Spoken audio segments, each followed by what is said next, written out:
दूसरी रात 11 बजे नोविस्की रेलवे स्टेशन पर वो उतरे तो वजाकत से मकामी बाशिंदे नजर आ रहे थे। वहां काफी सर्दी थी। उन्होंने वहां से दूसरी ट्रेन के जरिए मॉस्को से 3000 मील के फासले पर एक शहर सर्वगट पहुंचना था, जो साइबेरिया के इलाके में शुमाल की जानिब वाक़ था। वेटिंग रूम में चंद अफराद बैठे थे, मगर इमरान ने बाहर ही ठहरने को तरजीह दी। कोई पता नहीं कि वेटिंग रूम में बैठी अफराद में से एक आध उनका दुश्मन साबित होता। वो प्लेटफॉर्म के आहनी शेड के नीचे पथरीली बेंचों पर बैठकर ट्रेन का इंतजार करने लगे। ट्रेन ने 11:15 बजे आना था। वो बारी बारी छोटे से टी स्टॉल पर चाय पीते रहे। हर एक के पास एक एक एयरबैग था जिनमें जरूरी सामान और असलहा भरा हुआ था। स्टेशन पर कई मुसाफिर इंतजार की कोफ्त दूर करने के लिए टहल रहे थे, मगर उनमें से कोई भी उनकी तरफ मुतवज्जे नहीं था। जूलिया मकामी मेकअप में एक बुढ़िया लग रही थी। इसने एक गर्म कंबल ओढ़ रखा था। कंबल के नीचे कोट भी था। दूसरों ने ऊनी कोट और टोपियां पहन रखी थी। ट्रेन आई तो वो लोग एक ही कंपार्टमेंट में सवार हो गए। बर्फानी इलाके की तरफ जाने वाली इस ट्रेन में बहुत कम मुसाफिर थे। एक तवील और थका देने वाले सफर के बाद ट्रेन 8:30 बजे सर्वगट पहुंची। ट्रेन से उतरकर वो स्टेशन से बाहर आ गए। मजीद सफर करने से पहले आराम जरूरी था, मगर इमरान के नजदीक आराम करने के लिए सारी उम्र पड़ी थी। इससे पहले कि जीबी वालों को उनके मॉस्को पहुंचने का इल्म होता, वो मंजिल पर पहुंच जाना चाहते थे। चुनांचे इमरान ने उन्हें शहर से बाहर एक जगह ठहरने की हिदायत की और खुद वापस चला गया। वो एक बर्फपोश पहाड़ी की झुकी हुई चट्टान के नीचे बैठ गए। सर्दी मिजाज पूछ रही थी। आसमान बादलों से ढका हुआ था और कोई पता नहीं था कि सूरज मशरिक की जानिब है या मगरिब की जानिब। आधे घंटे बाद इमरान वापस आ गया। इसके पास एक काफी बड़ा थर्मिस था जिसमें कम से कम 4 लीटर चाय समा सकती थी। थर्मिस चाय से भरा हुआ था। उसके अलावा इमरान खाने के लिए खुश्क ग़िज़ा के 10-12 बड़े डब्बे भी लाया था। ये खुराक मंजिल तक पहुंचने के लिए काफी थी। उन्हें वहां से तकरीबन 30 मील दूर एक ऐसे मकाम पर पहुंचता था जहां का नक्शा अली ने मुहैया किया था। इस मकाम का नाम आइस स्टेशन 2 था और वो एक तहकीकाती मरकज था। आओ, खाओ पियो और जान बनाओ, इमरान ने ग़िज़ा का एक डब्बा खोलते हुए कहा, मगर ज्यादा मोटे होने की कोई कोशिश न करें। चाय पीने के दौरान तनवीर ने कहा, ये तुमने अब तक नहीं बताया कि वहां पहुंच के हमें क्या करना होगा। नाचना गाना और डम डम डीगा डम डम डीगा, इमरान ने अहमकाना लहजे में कहा। वैसे मुमकिन है वहां तुम्हें बगैर नमाज जनाजा दफन करना पड़ जाए। बकवास बंद करो। तनवीर उखड़ गया। मेरे साथ बात करते वक्त जामे में रहा करो।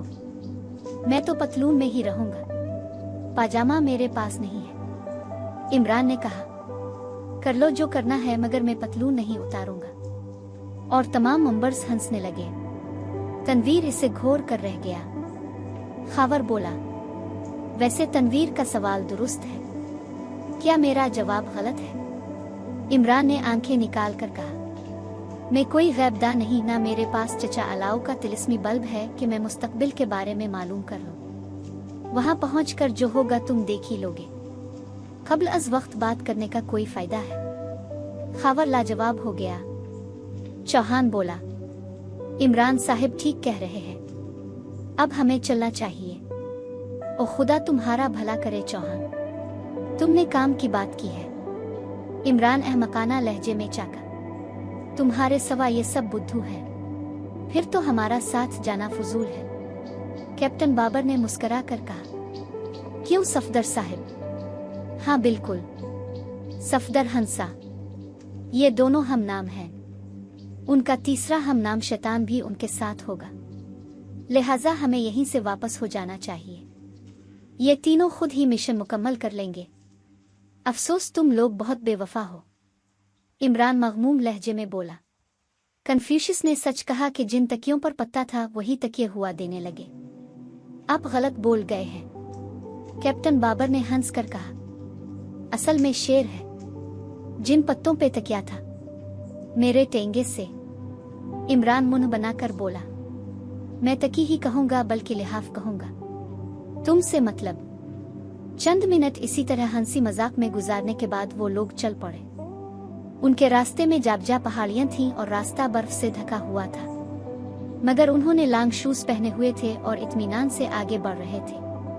अलबत्ता सर्दी की शिद्दत से उनके दांत बज रहे थे और वो सर्दी के एहसास को दूर करने के लिए आपस में बातें करते हुए चल रहे थे। इमरान के पास छोटा सा नक्शा और कंपास था और उन चीजों की मदद से वो रास्ते का तयन कर रहा था।